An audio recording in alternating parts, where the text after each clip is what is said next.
você recebe benefício do INSS, está fazendo um pedido ou simplesmente contribui para a Previdência, presta atenção porque uma nova instrução normativa acabou de mexer em vários pontos importantes das regras internas do INSS. E se você ainda não me conhece, eu sou Érica Chagas, advogada, e aqui no canal eu explico direito previdenciário de forma prática, sem juridiquês e sem transformar tudo em mudança bombástica. E se esse tipo de conteúdo ajuda você a entender o INSS, já se inscreve no canal porque essa IN vai virar uma série completa por aqui.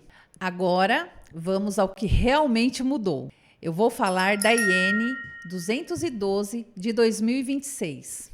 E provavelmente você já ouviu alguém dizendo: mudou o auxílio acidente, mudou o prazo das exigências, mudou o período de graça, mudou a prorrogação do auxílio por incapacidade.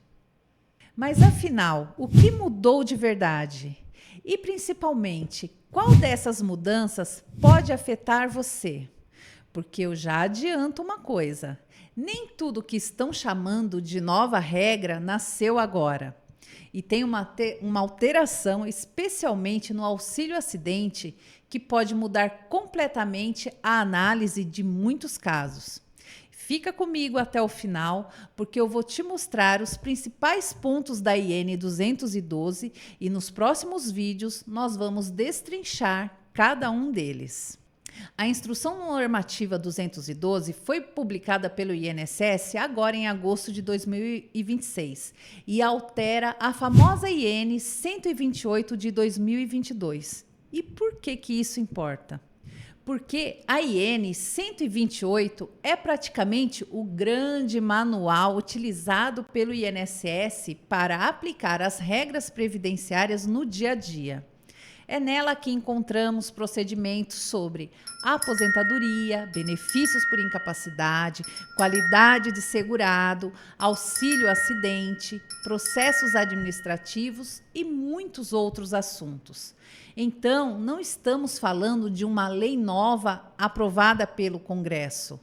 Estamos falando de uma norma administrativa do próprio INSS, alterando a forma como várias regras serão aplicadas internamente. E agora vem a parte interessante. Eu separei 5 mudanças que merecem a sua atenção. E a primeira é, para mim, uma das mais importantes. Imagina a cena. Você sofre um acidente, faz todo o tratamento, volta a trabalhar, mas percebe que ficou com uma sequela. Aí alguém vira para você e solta aquela frase: "Ih, esquece, essa sua sequela não está na lista do INSS. Então você não tem direito ao auxílio acidente." Já ouviu essa, não é? Olha, se você já passou por isso ou conhece alguém nessa situação, senta aqui que a gente precisa conversar. A nova Instrução Normativa 212 do INSS, agora de 2026, mudou umas coisinhas bem importantes sobre exatamente esse assunto. E calma, antes que alguém entenda errado, não, o INSS não decidiu que agora qualquer sequela dá direito ao auxílio. A parada agora é um pouco diferente e eu vou te explicar tudo por aqui. Mas antes de eu te passar todos os detalhes, já curte esse vídeo e salva para não perder essa informação. Primeiro, vamos alinhar uma coisa. Auxílio acidente não é aposentadoria. E também não é aquele benefício que você recebe enquanto está encostado, afastado do trabalho. Ele é tipo uma indenização.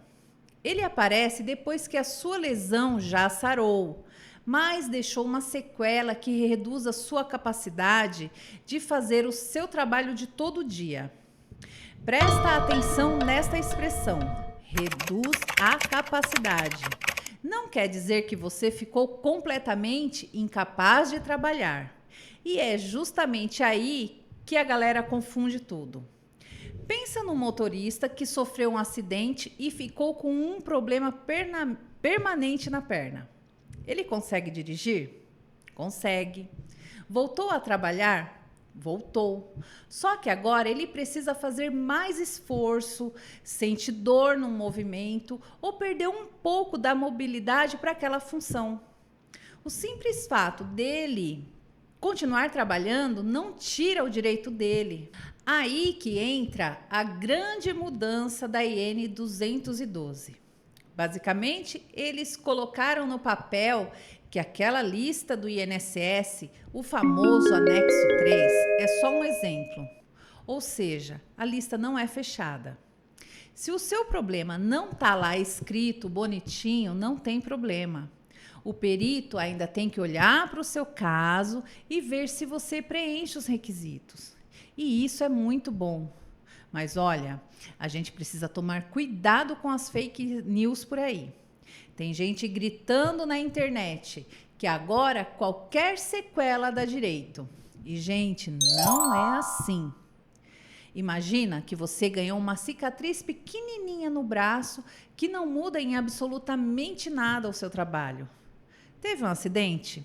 Teve. Teve consequência? Teve. Mas isso não dá auxílio acidente automático.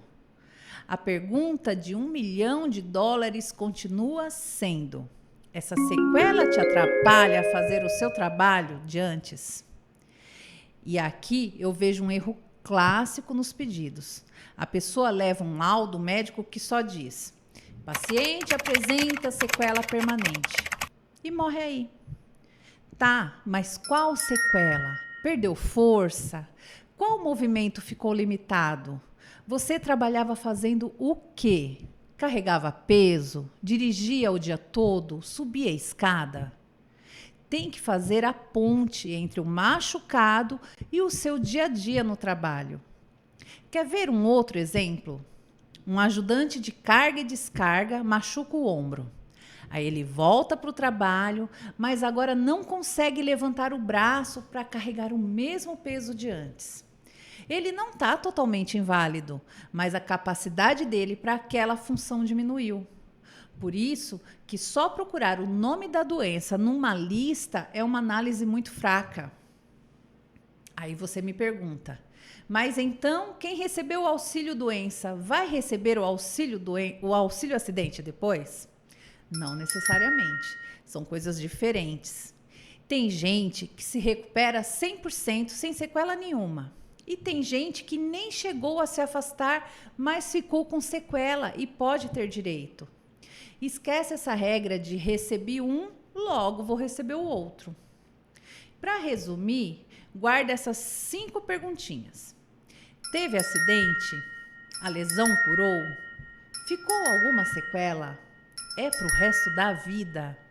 E a principal, atrapalha o seu trabalho de antes? Se eu estou analisando um caso, são essas respostas que eu procuro nos laudos e exames. E agora, depois da IN 212, tem a pergunta bônus. O INSS negou só porque não estava na lista? Porque se foi isso, está errado. Então, fuja dos extremos. Não é porque não está na lista que você não tem direito, mas também não é qualquer sequela que garante o benefício. O foco é sempre o impacto disso no seu trabalho. Se esse papo te ajudou a entender melhor os seus direitos, não esquece de curtir, se inscrever aqui no canal e mandar para aquele amigo ou familiar que já sofreu um acidente e precisa saber disso. E olha, no próximo vídeo dessa série, a gente vai falar de uma coisa muito simples, uma exigência dentro do aplicativo do meu INSS. Se você ignorar isso, o seu pedido pode ser cancelado sem ninguém olhar para ele. Então, você não pode perder o próximo vídeo. Ah, e se você quer que eu faça uma série aqui no canal só sobre auxílio acidente, comenta aqui embaixo, auxílio acidente. E até o próximo vídeo.